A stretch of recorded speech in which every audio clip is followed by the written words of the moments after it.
ഇപ്പോൾ ഈ കുടുംബം പറയുന്നത് പുഴുവുണ്ടെന്ന് പറഞ്ഞപ്പോൾ അവരെ അങ്ങ് അവഗണിച്ചു എന്നുള്ളതാണ്. അത് ഏറ്റവും ഗൗരവമായി കാണേണ്ടതായിരുന്നു.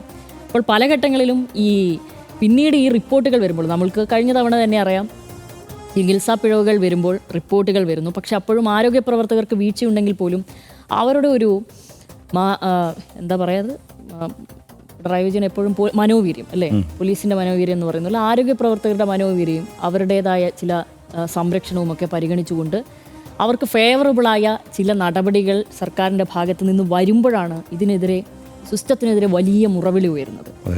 അത് ഇപ്പോൾ ഹർഷിനെ പോലെയുള്ള ആളുകൾ ആദ്യം ആ സമരം തുടങ്ങുമ്പോൾ ആശുപത്രി അധികൃതർക്കെതിരെയായിരുന്നു ആദ്യം അവർ ശബ്ദമുയർത്തിയിരുന്നത്. പിന്നീടാണ് അതിനൊരു രാഷ്ട്രീയ നിറം വരികയും അതിൽ പിന്നീട് ആരോഗ്യമന്ത്രിക്കെതിരെയായി വരികയും അതൊരു വലിയ രാഷ്ട്രീയ വിഷയമായി തന്നെ വരുന്നത്. അപ്പോൾ നിലവിൽ ഈ സർക്കാർ അധികാരമേറ്റതിന് ശേഷം ഇപ്പോൾ നമുക്ക് തന്നെ മുന്നിൽ പല പല കേസുകളുണ്ട്. അതിൽ തന്നെ രണ്ട് പ്രധാനപ്പെട്ട കാര്യങ്ങളാണ്.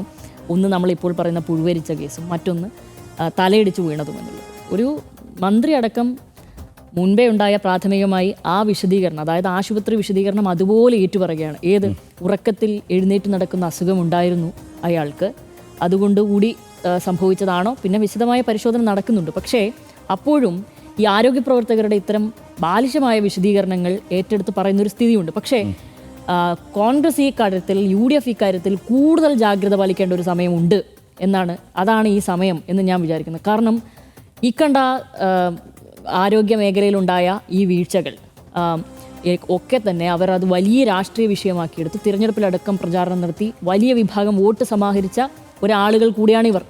അപ്പോൾ അവർക്കിതിൽ അധിക ബാധ്യതയും അധിക ഉത്തരവാദിത്വമുണ്ടെന്ന് ഞാൻ വിചാരിക്കുന്നു.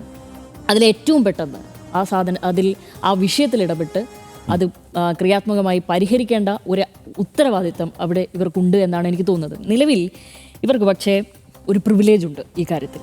ആരും ആരോഗ്യരംഗം വെന്റിലേറ്ററിൽ മോർച്ചറിയിലാണ് എന്നും പറഞ്ഞിട്ട് വന്നിട്ടില്ല. കാരണം ഇങ്ങനെ ഒരു സംവിധാനത്തിലെത്തിയാൽ, ഇപ്പോൾ ഇന്നലെ നികുതി ഭാരത്തിൻ്റെ ഭാഗമായി ഇവിടെ സംസ്ഥാന സർക്കാരൊക്കെ നികുതി കുറയ്ക്കണമെന്നൊക്കെ നേരത്തെ പറഞ്ഞ മുഖ്യമന്ത്രി പിന്നീട് നിലപാട് മാറ്റുന്ന കാര്യമുണ്ടായിരുന്നല്ലോ. ഇല്ല, നികുതി കുറയ്ക്കുക എന്നുള്ള മണ്ടത്തരം ഞങ്ങൾ ചെയ്യില്ല. അതായത് ഈ ഒരു സംവിധാനത്തിലെത്തുമ്പോഴാണ് ഇതിൻ്റെ പ്രശ്നങ്ങൾ മനസ്സിലാവുന്നത് ഇവർക്കും. അതേ പരിമിതി ഇവിടെയുള്ള ഗവൺമെൻറ്റിനും ഉണ്ടാവും. പക്ഷേ ആളുകൾക്ക് ഇത് കേൾക്കേണ്ട കാര്യമില്ല നിലവിൽ.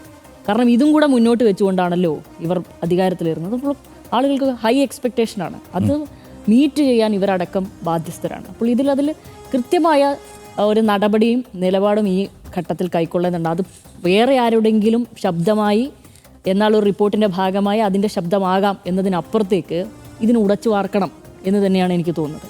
ഇത് പരിഹരിച്ചേ മുന്നോട്ട് പോകാൻ പറ്റുള്ളൂ. അല്ലാതെ വെറും ഒരു മന്ത്രിക്കുള്ള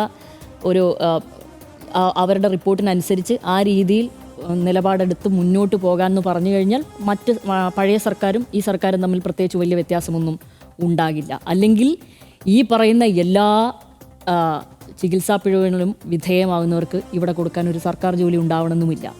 അതും ഒരു തെറ്റായ കീഴ്വഴക്കമാണ്. അങ്ങനെ പോലും അല്ല അതിനെ പരിഹരിക്കേണ്ടത്. കൃത്യമായി ഈ വിഷയങ്ങൾ അഡ്രസ്സ് ചെയ്യണം എന്നുള്ളതാണ്. അത് എവിടെയാണോ പിഴവുണ്ടെന്ന് വെച്ച് കഴിഞ്ഞാൽ അത് തിരുത്തി മുന്നോട്ട് പോകണം.